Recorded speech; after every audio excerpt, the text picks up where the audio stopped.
Feeling screwed up at a screwed up time in a screwed up place does not necessarily make you screwed up.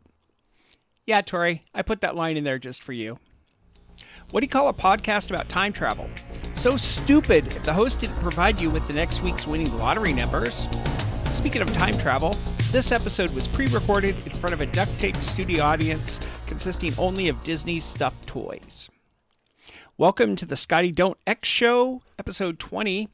Sure, we got sidetracked last episode by Paul Lindman's exploding whale tail, but I promise you we will get further down the list of strangeness and hobbies and interests. Will I hit yours on this podcast? Meh. Here's the quick list, rather than a typical radio tease to make you sit through the podcast wondering, am I in it?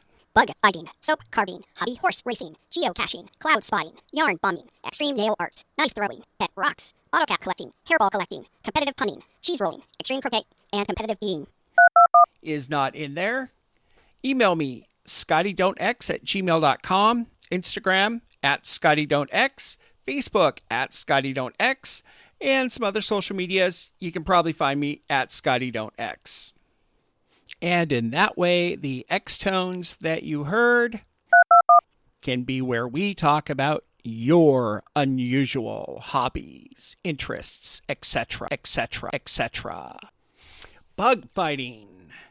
Breeding and battling insects in a controlled environment. Isn't this called Pokemon? So, Wikipedia. Insect fighting is a range of competitive sporting activity commonly associated with gambling, in which insects are pitted against each other. Okay, that makes a lot of sense, that it goes along with gambling. But it's not just bugs taking damage from this activity. In the Philippines, there have been reported fights that have caused casualties due to disputes over betting from spider fights. One incident, a 15-year-old boy fatally stabbed a 13-year-old over an unpaid debt that amounted to 10 cents. In another incident, one man was killed and another injured when shots were fired after a dispute over winnings. Way to go, humanity. Show the bugs what it's all about. On to soap carving, creating intricate sculptures from bars of soap. And this is why we have annual fairs and the exhibits. But of course, we can trace this back to the world of big chem. You know, the cousin industry to big oil, big pharma, and big data. In the United States, soap carving has its roots in a Procter Gamble competition from the 1920s. So at some point in the 1920s, somebody says, this soap needs to die for our art. Wow, I wonder if this was sourced in Portland, Oregon. Next up, hobby horse racing. Competing in races on hobby horses, wooden or stuffed toy horses. You know, the horse head on a stick. I was ready to totally trash on this hobby horse hobby, but there are some cool YouTube videos, people riding their hobby horses over equestrian competition obstacles and doing fancy walking as done in equestrian horse review shows. If the people are loving it and no actual horses are harmed by the activity, I'm all for it. Next up, geocaching. Using GPS devices to find the location of hidden containers. So you're saying we get a map? Anyway, I've tried this sport hobby and found a few local caches in Bellevue, Washington. I also found some hidden rat traps which had stickers saying, this is not a geocache, do not open. I wonder who the person was that necessitated those stickers to be put on the rat poison traps. Next item, cloud spotting. Identifying and classifying different clouds formations. Yeah, this was an elective class for those of us studying recess in elementary school.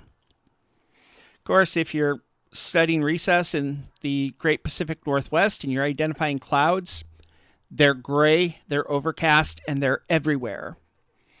Please, all of you who live outside of the Pacific Northwest and are thinking about relocating, don't do it. It's terrible. You do not want to live here.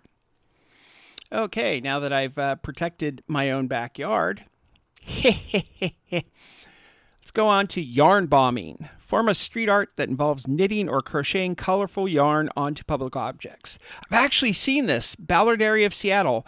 There was a group of human statues, and they got dressed up for most of the holidays. People would crochet that stuff right on there, handmade stuff, and it was pretty cool. I also think some of those pedestrian statues got mowed down by a driver who possibly was inebriated. I should look back on that story because it's probably been 20 years. Extreme nail art, creating intricate and often bizarre designs on nails. Okay, I'm going to use the cliche, go out on a limb here, and assume this means finger and toenails, and not people doing micro engraving on tiny metal spikes that are driven through wood. Thank you for consuming episode 20 of the Scotty Don't X Show. See ya! Scotty Don't records the Scotty Don't X Show on a Windows 95 computer with a Sound Blaster 16 audio card.